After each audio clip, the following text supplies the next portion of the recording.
Well, good morning, good afternoon, good evening, whatever time you're tuning in the podcast. My name is Sira Linik, and you are listening to the Stones and Bones podcast. And you guys, this one is possibly one I've been looking forward to for a while now. And today we're talking about Lapis, and also known as Lapis Lazuli, but for short, Lapis. And this one is especially rooted in so many cultures around the world, but more notably the Egyptians and other cultures of that type as well. We're getting into like the Chinese culture and things of that nature. So if you guys are out there listening on the Stones and Bones podcast platforms, you guys are out there on Apple Podcasts, Spotify, Breaker, Castbox, Alexa, your iPhones, Androids, wherever you are listening to me or watching me on, make sure you visit stones-bones.com, and you guys will be able to find a wide variety of healing stones, fossils, minerals, gems, and things of that nature. It's a really, really cool website. Also, if you guys aren't able to watch me on Facebook for some reason, you guys can go to stones-bones.com and see the video version of this podcast.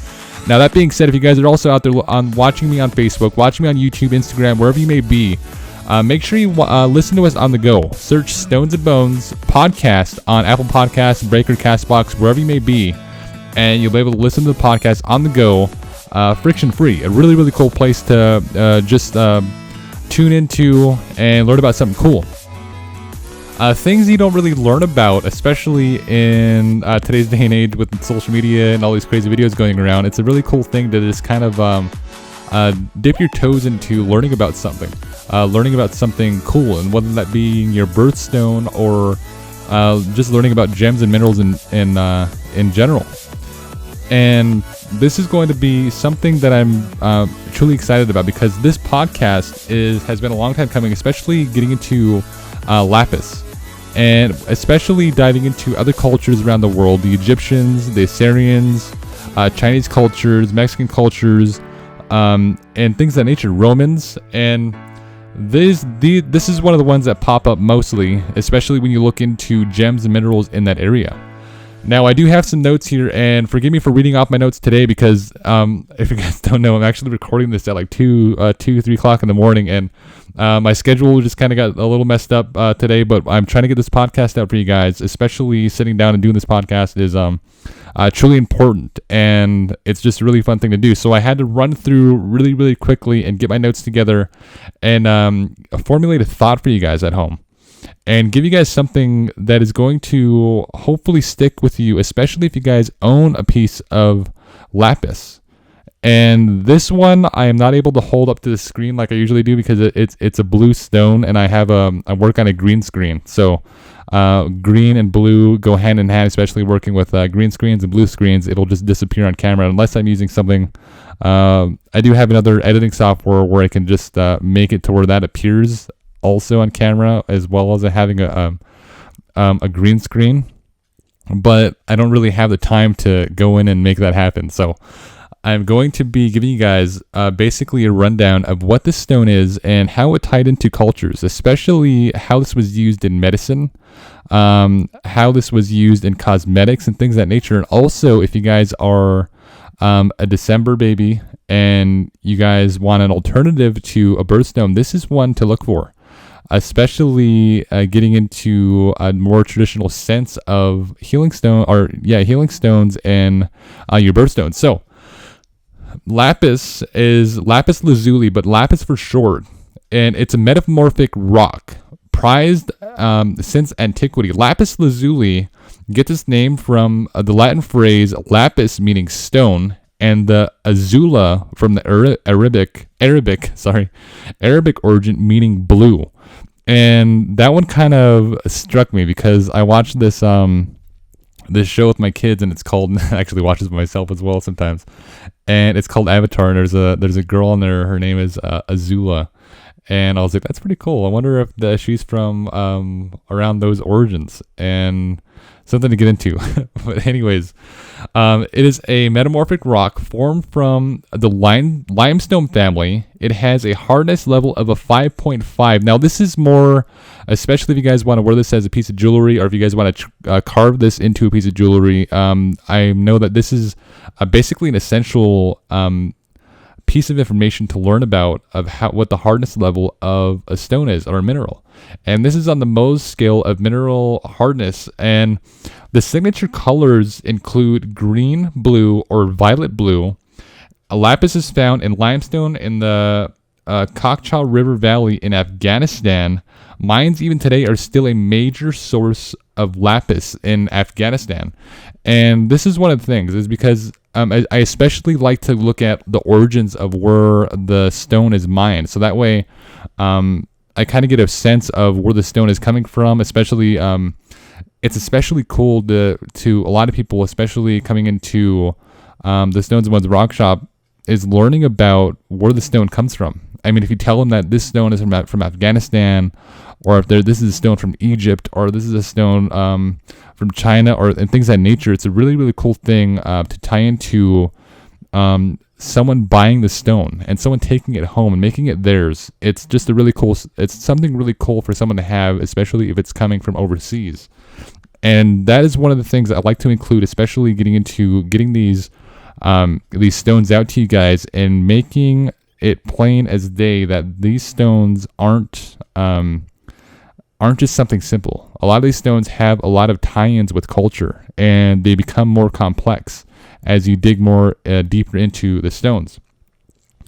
Now, that being said, other deposits include Lake Baikal, Russia, Andes Mountains, Chile, and Italy, Mongolia, and also the United States and Canada. This is also some of the places you can find lapis just around the world, and it's really cool that you can actually find this also in the United States. Lapis Lazuli. Lapis was seen as an equal to sapphire and turquoise in the Mesopotamia, Egypt, China, Greece, and Roman cultures. The Egyptians saw lapis as a stone from heaven. Now, especially when you get into the Egyptian cultures and you learn that they prize these rocks and gems so much so that they use them in carving ornaments, giving them as sleeping remedies. And this is actually one of those stones. It actually has a lot of healing properties, especially to the Egyptians. And when you look at healing stones today, especially when you get into amethyst and quartz and rose quartz, especially looking back at those cultures, that is basically what gives those healing properties today, because it comes from ancient lore and ancient storytellings of the rocks and where they came from. And this was one of the ones that was seen and regarded very, very highly, especially in the Egyptian culture, and not just by any means of a regular pedestrian or a regular local to the ancient Egyptian culture. It was highly regarded also into all the way up to the top to where the pharaoh sat. And they used these especially in their death process. They would use this especially into the mummification process and things of that nature. They regarded lapis highly, using lapis on statues of their gods, their deities, and death masks. You can just especially see this with King Tut. If you guys know the famous image of King Tut's death mask, it's a glass, or it's a golden mask, but it has all of these really cool stones that were found in Egypt or found in around the area of Mount Sinai, or just a few miles from Egypt, or into other places surrounding Egypt. And they put this inside of the death mask. And this is one of the ones I've covered, especially in one of our last podcasts, a very popular podcast that we've done about Tutankhamun's death mask. And lapis was one of the ones that was inlaid into his mask. It was lining the figure of his head in lapis. And he also had lapis, I believe it was eyebrows also. And they would also carve amulets and ornaments like the scarabs. And and to give a blue hue to cosmetics, also used for royal seals in the Egyptian culture. And that was one of the things, is they had to regard these stones very, very highly, to especially put them into things of that nature.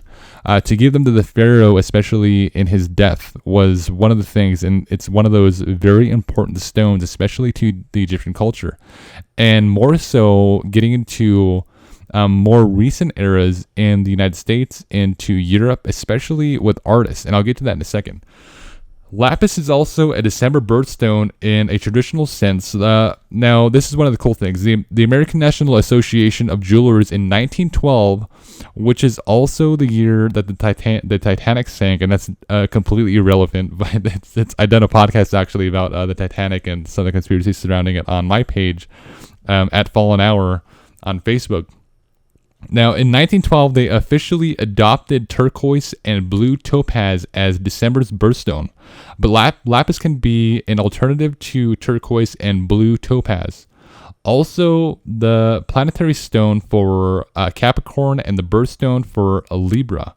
Lapis may be given as a gem on the 7th and 9th wedding anniversary, and this is one of the cool things, especially now, this is one of the ones that I've always kind of hit a bump on, because learning about healing stones and things of that nature, it's kind of a cool thing to see that certain stones are given especially for certain wedding anniversaries and things of that nature, and special occasions. Different special occasions calls for a different stone, especially with wedding anniversaries. I guess you can probably even say things like anniversaries and things of that nature.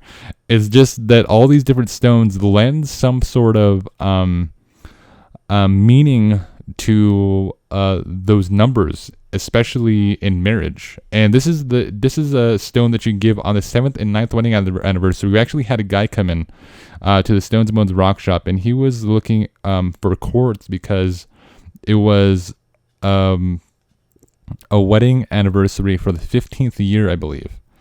And that was kind of a cool thing to see, because I've never seen it actually done. I've always talked about it. People that can give these out for a wedding anniversary, but this guy actually came in and got one because he was celebrating his 15th year anniversary. Now, this is considered a rock and not a mineral because it contains more than one component.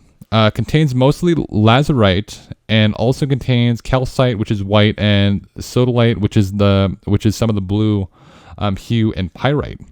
And a lot of times you can actually see some of the pyrite coming through on the lapis. Lapis values diminishes with the presence of white calcite patches on the surface, and that's what gives it like some of the whiteness, especially to lapis. And it actually drops in. I don't know why that is, but it actually drops in value when there's a lot of this white calcite on the surface of the lapis.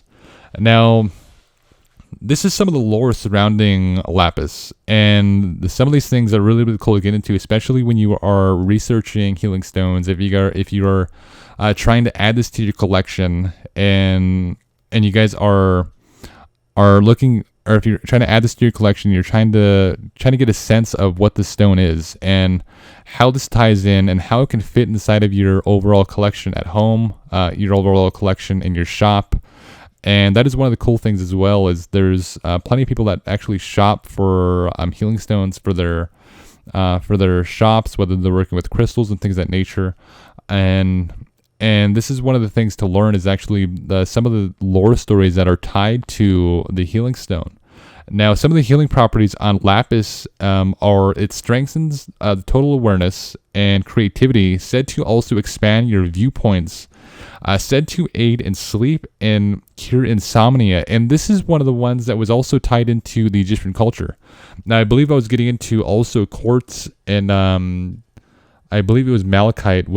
Malachite was actually one of those things that was said to prevent death and things of that nature. Also said to help be a protection stone. And lapis, I believe, was one of the ones that covered that was also supposed to aid in sleeping. And they would actually make amulets out of lapis and give those to their children in the Egyptian culture, if I'm remembering that correctly. In ancient times, lapis was used also as medicine. They would mix a ground up lapis with milk to relieve ulcers and boils. In the Middle Ages, lapis was said to maintain the human skeleton and put it in a health state while ridding the body of negative energy and fear. Also a Roman aphrodisiac. And that is one of the cool things, because especially getting into healing stones, you learn that a lot of these stones were especially used in their medicine. Now, I probably wouldn't recommend using these for modern medicine, but it is one of those healing stones that is essential to your collection, especially if you're looking into getting healing stones, because this is one of the biggest things, especially getting into rocks and minerals, is people are totally sold out into getting their healing stone and looking for something to lend in their to aid in their healing. It's a really cool thing. So this one is also tied into many artists out there. So if you're an artist at home and you don't know what Lapis Lazuli is and how it actually tied into some of the most famous paintings in the world, it's a really cool thing to learn. So lapis was used to make pigments for paint for the eyebrows in Roman, Persian, and Chinese cultures. And the women would actually use this and line their eyebrows with lapis and give them like a blue hue. From ancient times in Greece and Rome through the Renaissance, lapis was used to make a pigment called ultramarine. This pigment was used to make some of the dark blue shades in some of the world's oldest and most prized art pieces and oil paintings.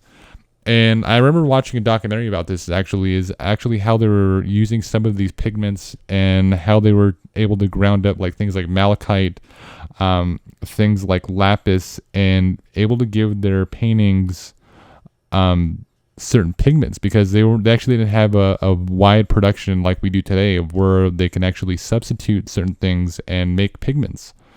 And this was a big one, used for years and years and years to lend just the color blue to their paintings.